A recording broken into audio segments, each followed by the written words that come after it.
어젯밤 일본 수도권에 규모 5.9의 지진이 발생해 최소 24명이 다쳤습니다. 피해자 규모는 더 늘어날 것으로 보입니다. 네, 부채 한도 증액 문제로 이번 달 채무 불이행 사태가 우려됐던 미국이 일단 시간을 벌게 됐습니다. 미 상원은 부채 한도를 12월 초까지 연장하는 데 합의했습니다. 밤사이 들어온 글로벌 뉴스 김지수 기자와 함께 살펴보겠습니다. 어서 오세요. 네, 안녕하세요. 안녕하십니까. 어젯밤 일본 수도권에 10여 년 만에 강진이 발생했다고요. 어떤 상황이었습니까? 네, 어제 일본 수도권에서 규모 5.9의 지진이 발생한 시간은 어젯밤 10시 40분쯤입니다. 진원 깊이 80km로 추정되는 이번 지진으로 수도권 일대가 흔들렸고 사이타마현, 지바현, 가나가와현에서 부상자가 최소 24명 발생했습니다. 일본 정부는 피해자 규모가 더 늘어날 것으로 보고 있습니다. 부상자들은 진동 때문에 넘어지거나 시설물에 충격이 발생하면서 다친 것으로 파악됐습니다. 해당 지역 원자력 시설에는 이상이 없다고 일본 정부는 전했습니다. 일본 기상청은 애초 지진 규모를 6.1로 발표했다가 5.9로 수정했습니다. 이번 지진으로 쓰나미 우려는 없다고 기상청은 밝혔습니다. 이번 지진으로 도쿄도 일부 지역에서 진도 5강의 흔들림이 관측됐습니다. 도쿄 23구 내에서 진도 5강이 관측된 건 2011년 3월 동일본 대지진 이후 처음입니다. 일본 기상청의 자체 등급인 진도 5강은 대부분의 사람이 뭔가를 붙잡지 않고는 걷기 힘든 수준의 흔들림을 말합니다. 일본 정부는 이번 지진과 관련해 총리관저 위기관리센터에 대책실을 설치했습니다. 기차와 지하철 운행이 일시 중단되면서 시민들이 어려움을 겪었습니다. 5강의 흔들림이 관측된 도쿄 아다치구에서는 전철이 급정지하면서 한 여성 승객이 넘어져 머리를 다치기도 했습니다. 또 엘리베이터가 정지되면서 안에 갇혔다는 신고도 이어졌습니다. 하네다 공항을 관할하는 도쿄 공항사무소는 활주로를 폐쇄하고 피해가 있는지 점검하고 있습니다. 기시다 후미오 총리는 구명 구조 활동에 최선을 다하라고 각 기관에 지시하는 등 긴박하게 움직였습니다. 일본 기상청은 앞으로 일주일 정도는 최대 진도 5강 정도의 흔들림을 동반하는 그 지진이 발생할 가능성이 있어서 우려를 표한다고 밝혔습니다. 네, 피해가 더 커지지 않기를 바랍니다.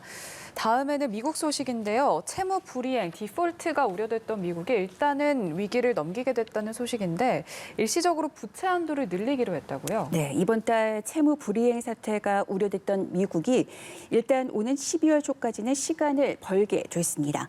척 슈머 민주당 상원 원내대표는 부채 한도를 12월 초까지 연장하기로 공화당과 합의했다고 밝혔습니다. 이번 합의는 부채 한도를 800억 달러, 약 571조 늘리는 내용입니다. 현재 미국 연방정부의 부채 한도는 28조 4천억 달러의 규모로 합의안이 처리되면 부채 한도가 약 28조 9천억 달러로 올라가게 됩니다. 미 재무부의 차입 한도를 12월 초까지 일정 금액 늘리는 단기적인 법안을 의회가 통과시켜 그 사이에 장기적인 대책 마련에 나설 수 있게 된다는 겁니다. 미국은 연방정부의 부채 상한을 법률로 정하고 있습니다. 2019년 의회가 올해 7월 말까지 상한선 설정을 유보하기로 했지만 후속 입법에 실패해서 8월부터는 현금과 비상수단을 통해서 재원을 조달하고 있고 이마저도 오는 18일쯤이면 고갈돼서 채무 불이행, 디폴트 우려가 제기됐습니다.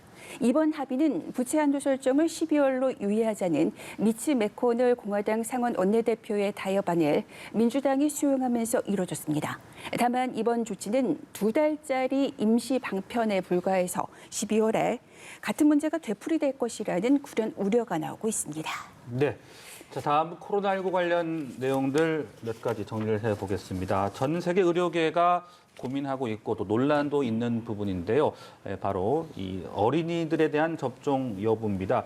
미국에서는 승인이 될 수도 있다는 전망이 나오고 있는 겁니까? 네, 현재 그 미국 제약사 화이자가 식품의약국 FDA에 만 5세에서 11세 어린이를 대상으로 한 코로나19 백신을 사용 승인 절차를 밟고 있습니다. FDA가 긴급 사용을 승인하게 되면 몇 주 안에 미국에서 만 5세에서 11세도 백신을 맞을 수 있게 될 전망입니다. 그동안 FDA는 신청이 접수되는 대로 최대한 빨리 검토해서 승인 여부를 결정하겠다는 뜻을 밝혀왔습니다. FDA는 오는 26일에 자문위원회를 소집해서 화이자 백신의 어린이 사용 권고 여부를 논의하기로 했습니다. 자문위원회 일정을 고려하면 최종 승인 여부 결정은 이달 말에서 다음 달 25일 사이에 내려질 것으로 보입니다. 제프리 자이언츠 백악관 코로나19 조정관도 이르면 다음 달 중에 어린이용 화이자 백신이 준비될 수 있을 것으로 본다고 말했습니다.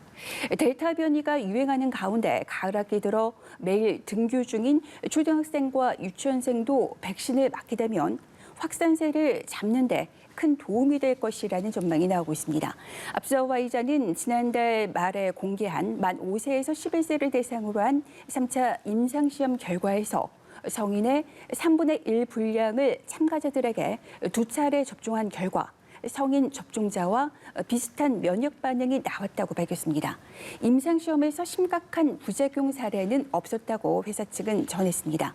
그러나 어린이 2천여 명을 대상으로 한 화이자의 임상시험은 희귀 부작용 발생 여부를 확인하기에는 규모가 너무 작다는 지적도 제기됩니다.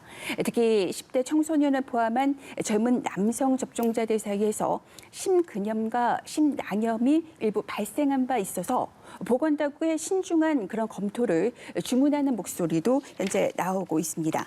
미국에서는 연방정부 직원뿐만 아니라 민간 기업에서도 접종 의무화가 확대되고 있는 가운데 IT 기업 IBM이 미국 직원들을 대상으로 코로나19 백신 접종을 의무화했습니다.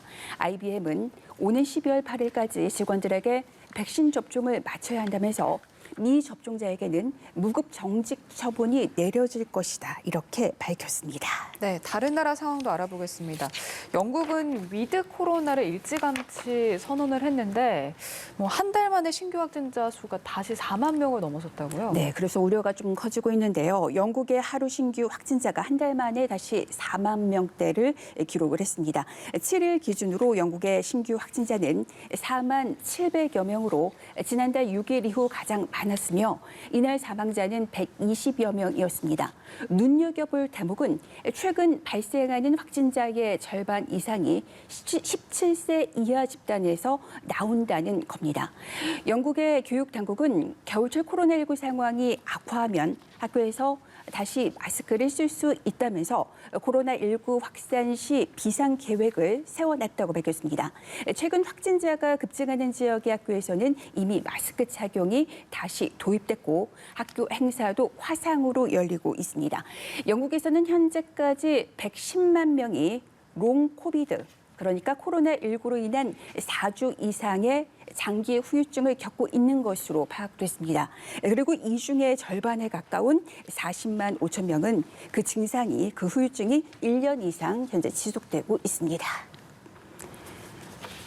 네, 그리고 이 보통 2번 접종해야 하는 그런 코로나19 백신과 달리 단 한 번 접종이 가능한 백신이 있죠. 바로 얀센 백신인데요. 그런데 이 독일에서 얀센 백신 접종자에게 2차 백신을 맞으라는 권고가 있다고요? 네, 독일 예방접종위원회는 얀센 백신 접종자에게 2차로 백신을 맞으라고 권고했고 그 백신은 메신저 리보핵산 기술 기반의 백신이라고 밝혔습니다.